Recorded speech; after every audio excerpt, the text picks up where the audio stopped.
Over the past couple of days to weeks, we have been experiencing a number of conflicts that has been taking place in around the Westmoreland space. And these conflicts have only served to heighten the tensions in the area and has served to undermine or impact the efforts or the intervention efforts of both the police and our external partners.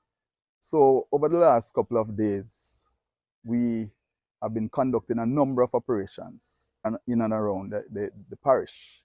Currently, we are conducting an operation in the Barracks Road area of Sav. This area is popularly known as Gully Bank, and we are conducting a number of cordon searches.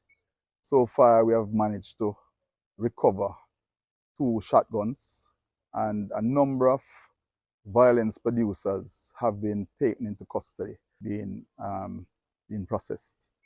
Over the next couple of days to weeks, you will see a number of these operations taking place across the parish.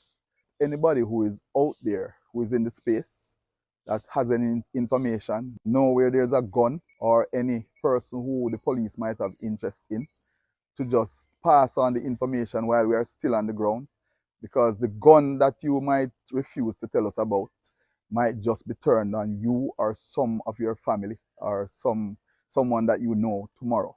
So seize the opportunity while you have the military, the police within the space, and pass on the information so that we can do a thorough search throughout the space and try to make it safer for you and your family.